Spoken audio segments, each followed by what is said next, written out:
What's up, y'all? It's Tris, aka Tris Shot It. Today we're going to edit a photo of WNBA Atlanta Dream point guard Jordin Canada.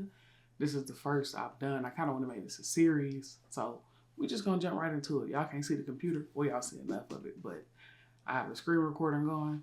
Let's get into it. I always do the crop first, or at least that's what I'm learning, like crop first, because you kind of know, once you crop it, you know what I'm saying, you can just go from there, and then you ain't got to worry about the crop later. I kind of want to show the foreground in this one. I think the foreground makes the picture, and it's a full body. It's not really an action photo, but you know, she's dribbling the ball in hand. You can see everything. Let me straighten that up some. And it's really just trial and error. I'm not using a preset. I'm just going off the top of what feels good. I kind of want to go up a little bit, show more of the crowd. But again, I do want to show that foreground while pretty much keeping Jordin centered. Next, I go with lighting, brighten it up. And that's good right there. And again, nothing dramatic here. I usually go into my curves next because I know I want to give it a little punch. And then from here, I work with the rest of my lighting. You know, lift the shadows some. Go back and forth. One thing I do a lot of sliding back and forth to kind of find what works, because I feel like when you don't 100% know what you want to do, you just slide back and forth. If you want to do it the dramatic way, you go all the way to your left, all the way to your right like this, all the way up, and you're like, all right, no, clearly too much. Boom. So yeah, just slide back and forth. I do use the backslash key or forward slash, one of those slashes, to see my before and after. And that's solid so far. What I'm going to do next, before I jump to the colors, I'm going to mask out. I'm going to mask the subject. Shout out to Lightroom's AI, the only type of AI I rock with that is somewhat decent. And zoom in. We got a good mask. I'm going to raise her up some to kind of give it like a just to pop her more from the background. That was the point of that mask, to pop her more from the background of the photo. And I zoom in just to make sure it's not too bright. I don't want it looking like this. So again, double click to reset, go up a little bit. I see an area I want to take out with the brush. Just hit that area. Y'all can hear my computer. I should have did this on my MacBook Pro. But I'm doing this on my 27-inch 5K iMac. I want to say 2019, 2020, one of those. So, you know, this to me is a good photo. And also, just to show you, I shot that. I have a Sony a7 III what I'm filming on. I use my 70-200 G Master lens. I think this is the first version of it. And, you know, 2.8 f-stop, zoom in and out. Comes with the lens hood. A really amazing lens. But anyway, back to the photo. Let's see. Again, before and after, I like to gauge. I know next I kind of want to work on that skin. I always check out the white balance, auto white balance, and I do think I like a cooler photo. So actually what I'm going to do is go back to the mask. Using a Lightroom, I can separate the skin. As you can see here, you got the different options to separate facial skin, body skin. And it gives up, again, always look at your mask, see what it gives you. It's not showing up, but I feel like it'll show up ultimately. Let's see if I do that. So yeah, it showed up everywhere.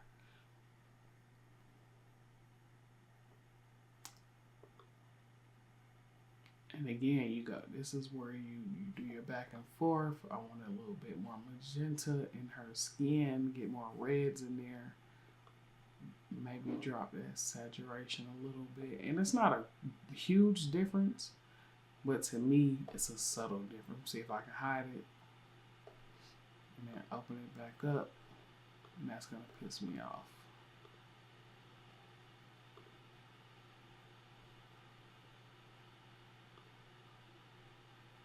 Next, I do want to kind of mask the eye to the photo. So we're going to first start with a radial. And I usually go right around the facial area. and we're going to invert that and then darken it up some. So we're kind of pushing the focus to her. And then I'm going to add a gradient mask from the bottom. Yep. But I'm going to remove the subject because I don't really want it to hit her legs. And we're going to go down a little bit. So now, you know, it's going for a more dramatic look.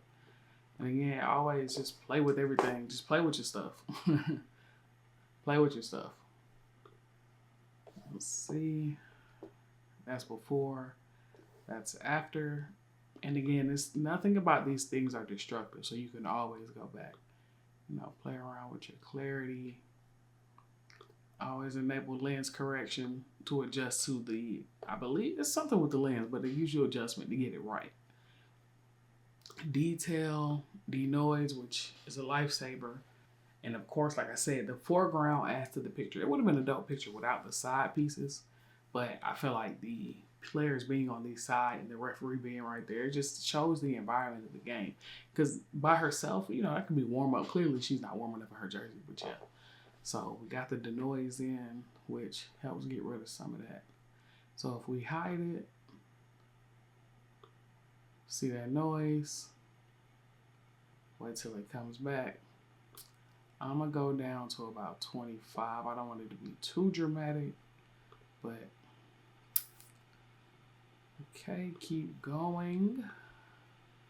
I wanna go back into the colors, play with the vibrance some, see if we can push it up. I'll probably push that up to 5. I do wanna correct the saturation on these blues just a little bit. So again, a more dramatic effect.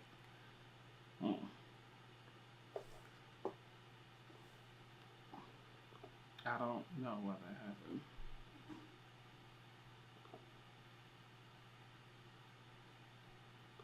And actually, I'm going to bring that crop down and recenter her.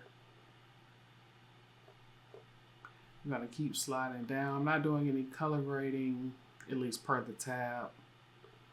The optics, the detail. Usually I like to add grain, but I feel like once you get rid of the noise, there's not really point in the grain. And again, this is probably where we're finishing up.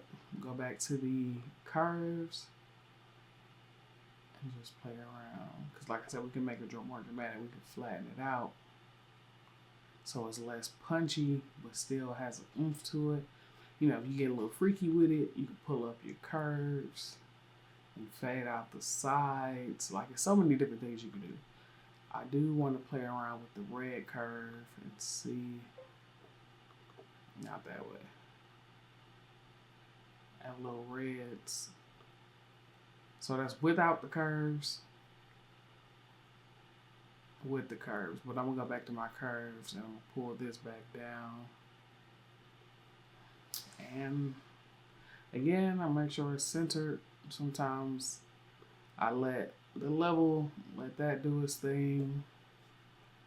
I'm gonna go up a little bit more. And again, I try to put that top lower third on the eye. And that's it.